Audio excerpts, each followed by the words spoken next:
بسم اللہ الرحمن الرحیم۔ انڈونیشیا سے خادمات کا سعودیہ میں آنا عام سی بات ہے۔ سعودی گھرانوں میں ہزاروں کی تعداد میں انڈونیشی خادمات کام کرتی ہیں۔ ایک سعودی گھرانے نے خادمات مہیا کرنے والی ریکروٹنگ ایجنٹ کی معرفت خادمہ بلوائی۔ خادمہ نے گھر میں کام کرنا شروع کر دیا۔ گھر کی مالکن نے چند دن کے بعد غور کیا کہ خادمہ چپ چاپ اور اداس سی رہتی ہے۔ اس نے محسوس کیا کہ یہ چھپ چھپ کر روتی بھی رہتی ہے۔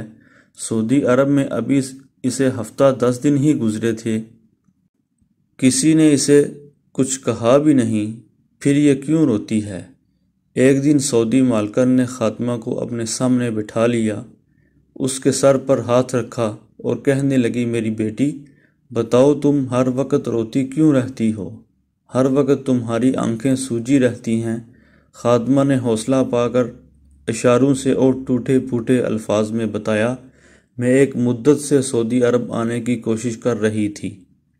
ایجنٹ کو نقد رقم اور پاسپورٹ جمع کرا رکھا تھا۔ اسی دوران میری شادی ہو گئی۔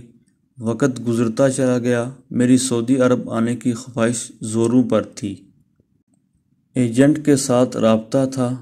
اسی دوران خدا تعالیٰ نے مجھے بیٹا عطا فرمایا۔ میرے بیٹے کی عمر 10-12 دن کی تھی کہ ایجنٹ نے بتایا کہ تمہارے کاغذات مکمل ہو گئے ہیں، تمہیں فوری طور پر سعودی عرب جانا ہوگا۔ ایک طرف بیٹا اور اس کی محبت، دوسری طرف غربت اور سعودی عرب آنے کی خواہش میں گھریلو حالات سے مجبور تھی۔ اس لیے بیٹے کو چھوڑ کر سعودی عرب آ گئی ہوں۔ اب مجھے میرا بیٹا یاد آتا ہے، میں اس کی محبت میں دیوانی ہو گئی ہوں، اسے یاد کر کے روتی رہتی ہوں۔ سعودی مالکن نے ایک لمبی آہ بھری، کچھ سوچا۔ اس کے دل میں خیال آیا کہ یہ رب کو راضی کرنے کا اور صدقہ جاریہ کرنے کا بہترین موقع ہے۔ اسلام میں سب سے بہترین کام کسی مسلمان کو خوشی مہیا کرنا ہے، اور پھر اس نے ایک عجیب و غریب فیصلہ کیا۔ وہ اندر گئی، پیسوں والی الماری کو کھولا، اس کی کتنی تنخواہ ہے؟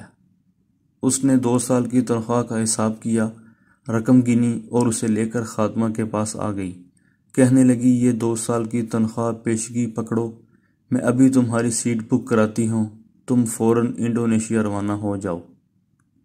2 سال تک اپنے بیٹے کو دودھ پلاؤ، جب 2 سال کا ہو جائے تو ہمیں فون کر دینا، ہم تمہارے لیے دوبارہ ویزا بھجوا دیں گے اور تم پھر سے سعودی عرب آ جانا۔ ذرا غور کیجئے، اس عورت نے کتنا خوبصورت فیصلہ کیا۔ کیا یہ اس کے لیے صدقہ جاریہ نہیں؟ اس قسم کے فیصلے انسان کو انسانیت کے بلند مقام پر فائز کر دیتے ہیں اور حق تعالیٰ کے نزدیک اس کے مرتبے کو بہت بڑھا دیتے ہیں۔ پھر دلچسپ بات یہ ہوئی، یہ خادمہ صرف اس خاتون کے لیے بلائی گئی تھی جو خون کے کینسر میں مبتلا تھی، یہ تاکہ اس کی خدمت کر سکے۔ جب خاتون نے اسے واپس بھیجنے کا ارادہ کیا تو بیٹے نے کہا، امی جان آپ بیمار ہیں، آپ کے لیے تو اسے بلایا تھا، آپ اس کو واپس بھیجتی ہیں؟ خاتون نے کہا، میں گزارا کر سکتی ہوں، اور پھر اسپتال میں اس کا معائنہ ہوتا رہا۔ جب اگلی بار اسپتال گئی، اس کے ٹیسٹ رپورٹ نیگیٹو آئی۔ اس کی مہلک بیماری کا نام و نشان مٹ چکا تھا۔ ڈاکٹر سارے حیران تھے کہ اس سٹیج تک پہنچنے کے بعد یہ ٹیسٹ نیگیٹو کیسے آیا۔ احتیاطاً دوبارہ ٹیسٹ کروائے گئے، مگر شافی الامراض رب کی طرف سے شفا نازل ہو چکی تھی۔ سب مبارکباد دینے لگے۔ یہ خاتون صرف اپنے رب کا شکریہ ادا کرتی رہی۔ بے شک صدقہ سے ہر بلا ٹلتی ہے۔ اگر ویڈیو پسند آئے تو چینل کو لائک کریں، شیئر کریں، سبسکرائب کریں اور بیل آئیکن کے بٹن کو ضرور پریس کریں تاکہ ہمارے آنے والی ہر ویڈیو کا نوٹیفیکیشن آپ تک بروقت پہنچ سکے۔